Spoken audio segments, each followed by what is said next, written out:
Okay, I'm at the 18th annual Dutch Hunters Rendezvous in Apache Junction, Arizona at the Dawns Club, man. And if you haven't been to one of these, you really need to come. There's a lot of great people, a lot of great stories about the lost Dutchman treasure, and a lot of other stuff. But Steve here works at the Dutch Hunters.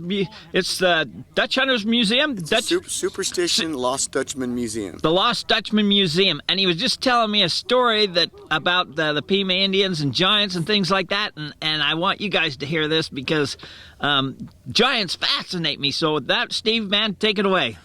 Well, this all starts basically during the Great Flood that happened about 3,000 years ago. And as the Pimas were climbing this mountain to escape the floodwaters, according to the Pimas, they talked about the clouds being ripped open like a zipper and strong beams of light coming down, burning their skin almost as if God trying to prevent them from escaping.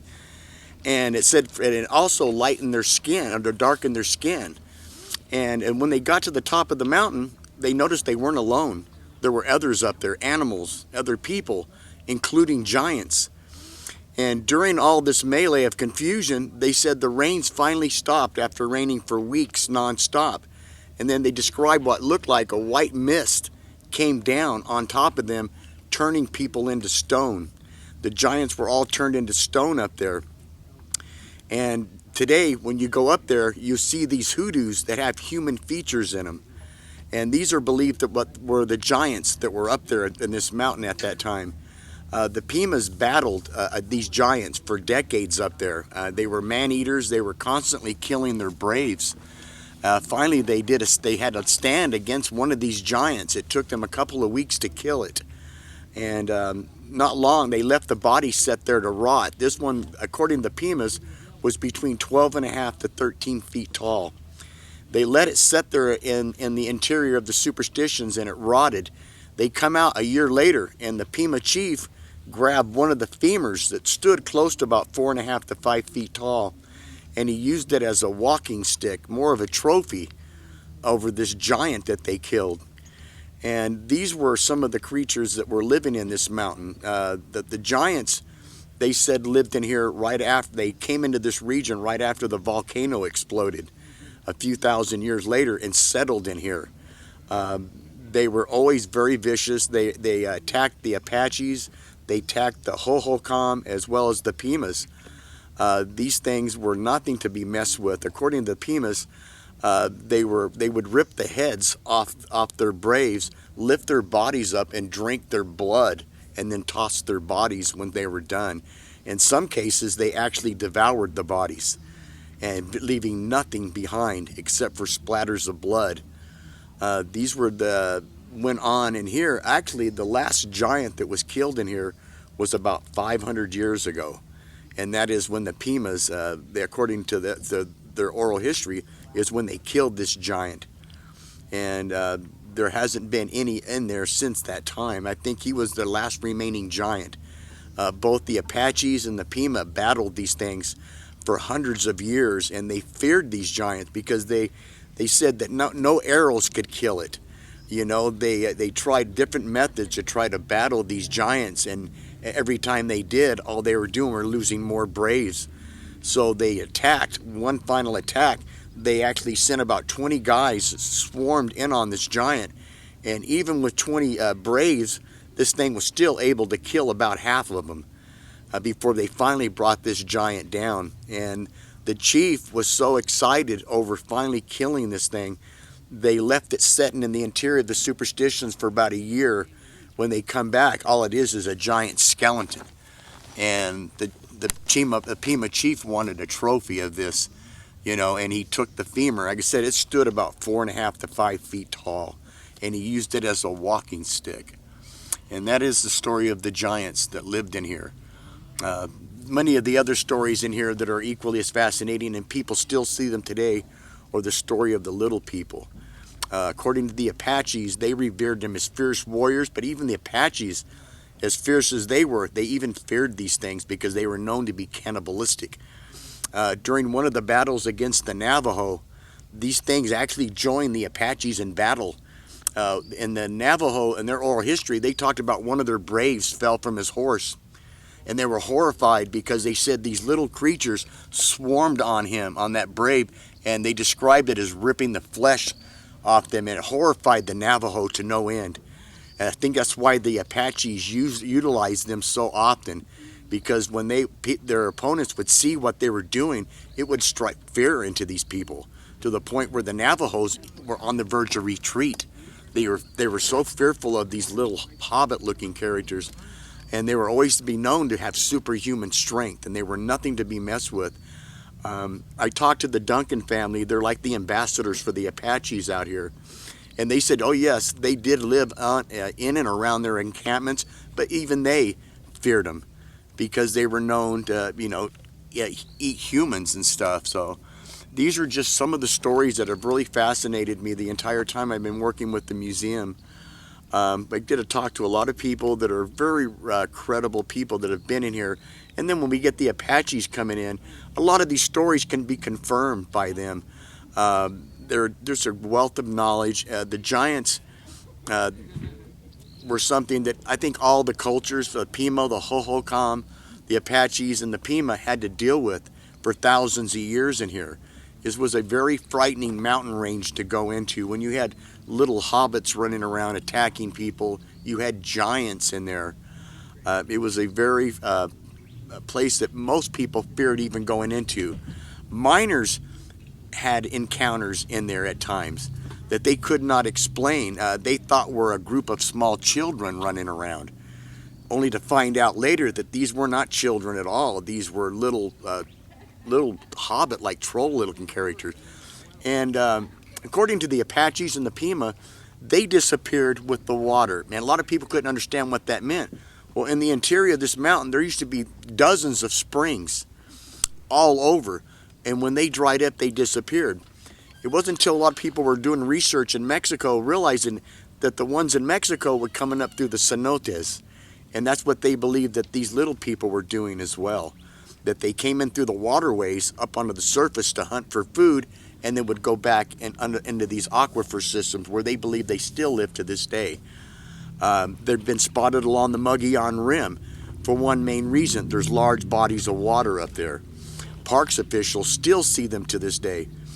The last sighting of a little person was about 1.5 years, 2 years ago by someone from the Bureau of Land Management. He was on horseback riding through here, checking out the interior, and what he saw angered him. He thought somebody let their little child run naked out in the interior, and he goes, who in their right mind would let a child run loose out here? And when he starts calling down to the thing, it takes off running from him, only to reappear again. But this time, he gets a better look at it, and he realizes this is no child. He's looking at it. He's got a good look at the face. It's got a wrinkled face, jagged teeth, and it's holding a little weapon in its hand like a spear. So at this time, he's not angry. Now he's frightened. He's looking at something he knows that he shouldn't exist. So now he's drawing his gun, and he's going down there towards it.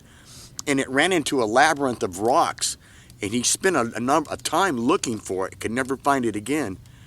So these are just some of the stories that natives, including miners, even Jacob Waltz, had encounters in here that he could not explain at all.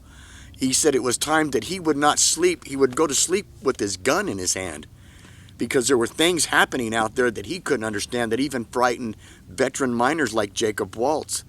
For me, at the museum, I love these stories. I mean, I heard nothing but mining stories the whole time I was there.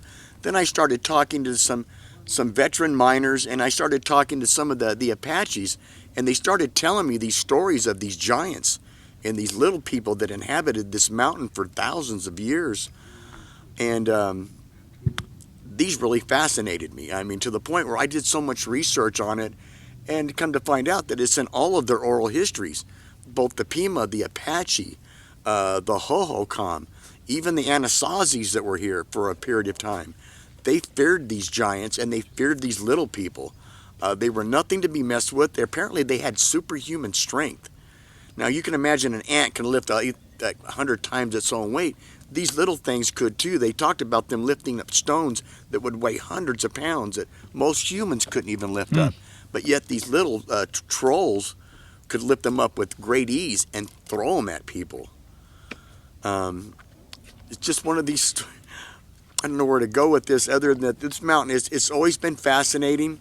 I think that's why there's such a big draw to this mountain. People from all over the world come here. They're either coming here looking for treasure, they're looking for gold, or they're trying to find out more of these stories of these giants and these little people. There's always been a big thirst of knowledge when it comes to this mountain, people wanting to know more and more. And the more you dive into this, the more it opens up about these stories in here, and they're just fascinating. You know, some people say, this couldn't happen. I go, you know what? The oral history of the Apache that was told 2,000 years ago, it's still taught the very same thing. Nothing is deviated at all. I mean, their stories are the same as they were 2,000 and 3,000 years ago. And it's fortunate that, you know, they didn't have a written language, so they used a lot of their history was all through oral, was an oral history. A lot of it was carved in stone, their history was. But they still hold true to these stories, and they believe them to be true just like someone would believe the Bible to be true. To me, I always loved it. It's a spooky mountain range to go into, but when you got all this stuff in here, it's just one of these stories that I've always been fascinated. Even when I was a kid living in California, I heard stories of giants that roamed around the Santa Barbara area, devouring, taking the heads off people, drinking its blood, and just tossing bodies. So these were stories, even as a kid, that I was fascinated. And then I come here, moved to Arizona, and finding out that these stories are worldwide, they're universal everywhere. These stories are being told all over the planet. And, you know, so it was easy for me to really spend a lot of my time researching this. And every day I go there, I talk to people from all over the country, sometimes from around the world, and they love these stories. And then to come down that these stories were told in England. I talk to people from different parts of Europe, and they also have stories of giants. So these stories of giants were not regulated to one area of the world. These stories were scattered all over. Apparently giants were the alpha predator on this planet for years, and you hear about stories of giants and fairy tales. There's a lot of truth behind a lot of these stories. I mean, there were a lot of giants. They did exist. And for some people said they still do in the interiors of Alaska. Alaska, there's a place called the Headless Valley. For years, the Native Americans would never settle in there, and the Alaska Natives would never settle in there. They were fearful, and they said these weren't Bigfoot, hairy men. These were people like us, but on a massive scale, and they looked at humans as food. So even people from the Interior Department try to discourage people from going into this area because there's too many cases. They've actually found bodies scattered around, all of them with their heads not chopped off, peeled off, and void of blood.